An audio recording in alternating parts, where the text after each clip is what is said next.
Assalamualaikum warahmatullahi wabarakatuh. Pemirsa media dakwah ICT Raudhatul Jannah yang dimuliakan oleh Allah Subhanahu wa taala. Alhamdulillahirabbil alamin. Allahumma shalli ala sayyidina Muhammad wa ala ali sayyidina Muhammad. Amma ba'du. Alhamdulillah, bersyukur kepada Allah Subhanahu wa taala hingga detik hari ini di penghujung Ramadan ini kita semuanya masih diberi sehat walafiat oleh Allah. Salat dan salam bersama mari kita lipat curahkan pada baginda Rasulullah Muhammad sallallahu alaihi wasallam. Pemirsa, di kesempatan yang berbahagia ini saya akan menyampaikan tema tentang pentingnya menjaga hati di akhir bulan suci Ramadan. Rasulullah Shallallahu Alaihi Wasallam bersabda dalam satu riwayat yang diriwayatkan oleh Imam Bukhari. Apa kata Rasul?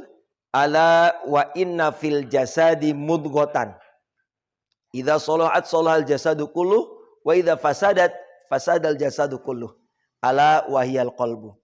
Kata Rasulullah, ingatlah sesungguhnya di dalam tubuh kita terdapat segumpal daging. Apabila ia baik, maka baik pula seluruh tubuh kita. Mun sebaliknya, apabila dia rusak, maka rusaklah seluruh tubuh kita. Ala wahyal qalbu. Ingatlah, dia adalah hati. Nah, berkenaan dengan itu, pemirsa media dakwah yang dimuliakan oleh Allah Subhanahu wa taala, saya teringat tentang sebuah kisah yang diriwayatkan oleh sahabat Rasulullah Anas bin Malik. Bahwasanya beliau suatu ketika, kata beliau, ketika kami duduk bersama dengan Rasulullah SAW bersabda, sesungguhnya akan datang seorang laki-laki penghuni surga. Nah, tak lama selang beberapa waktu kemudian datang seorang laki-laki yang janggutnya basah dengan air wudhu, yang tangan kirinya membawa dua sandal capitnya. Nah, di hari berikutnya Rasulullah SAW mengatakan hal yang sama, yakni akan datang seorang laki-laki penghuni surga. Dan di waktu bersamaan laki-laki yang kemarin datang pun datang. Sampai di hari yang ketiga Rasulullah mengatakan hal yang sama. Di hari yang ketiga itu pula laki-laki yang sama persis di hari pertama kedua pun itu datang. Nah, dari situ salah seorang sahabat Rasulullah SAW yang bernama Abdullah bin Amr bin As. Beliau penasaran. Amalan istimewa apa sih yang dilakukan oleh sahabat satu ini sehingga dia termaktub dalam kategori orang-orang yang masuk dalam penghuni surga. Akhirnya Abdullah bin Amr bin As mencari cara, mencari ide agar ia dapat mengetahui amalan istimewa yang dilakukan oleh laki-laki tersebut. Singkat cerita, Abdullah bin Amr bin As akhirnya menemukan ide. Kemudian dia mengikuti laki-laki tersebut. Seraya berkata, wahai fulan, sesungguhnya hubunganku dengan ayahku sedang tidak baik-baik saja. Maka aku bersumpah bahwasanya selama 3 hari atau 3 malam aku tidak akan pulang menemui ayahku. Aku melihat engkau adalah orang yang baik. Bolehkah aku menginap di rumahmu? Apa perkataan oleh seorang laki-laki fulan tadi? Beliau mengatakan, ya silakan. Akhirnya Abdullah bin Amr bin As berhasil menginap di kediaman laki-laki Ansor yang tadi. Sahabat pemirsa media dakwah yang dimuliakan Allah Subhanahu wa taala, di rumahnya si fulan tadi, Abdullah bin Amr bin As, beliau sengaja pada malam hari tidak tidur. Bahkan sampai sepertiga malam beliau menunggu. Beliau ingin tahu amalan istimewa apa yang dilakukan oleh laki-laki Ansor ini.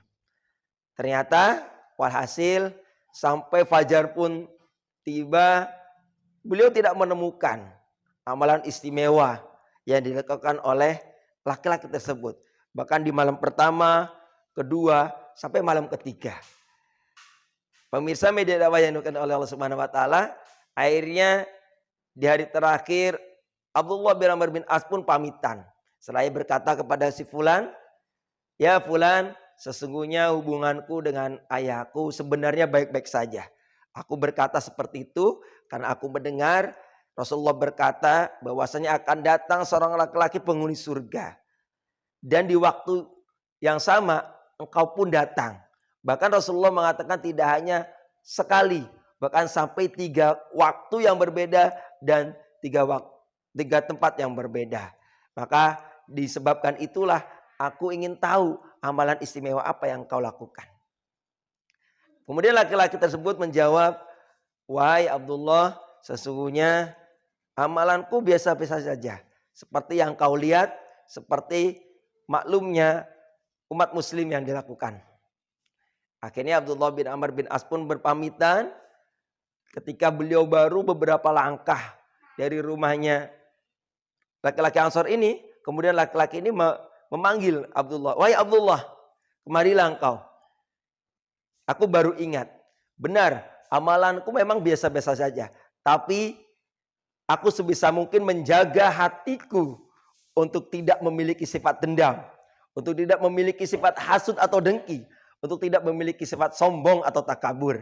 Dan sebisa mungkin aku menjaga setiap perkataan yang keluar dari mulutku adalah perkataan hal-hal yang baik. Nah, ketika itu Abdullah bin Amr bin As berkata, oh, inilah amalan istimewa yang kau miliki yang menyebabkan engkau menjadi penghuni surganya Allah. Masya Allah. Pemirsa yang dimuliakan oleh Allah, ternyata kalau kita benar-benar ingin menjadi penghuni surga, salah satunya kuncinya tadi, ibrah yang dapat kita ambil, pelajaran yang dapat kita ambil dari kisah ini adalah kita harus pintar-pintar menjaga hati kita. Terlebih ini adalah bulan suci Ramadan, dari awal dari tanggal 1 Ramadan sampai penghujung akhir Ramadan ini, dengan sisa waktu yang ada, kita jaga hati kita sehingga nanti kita kembali bertemu dengan Allah dalam keadaan biqalbin salim, dengan hati yang bersih, dengan hati yang murni.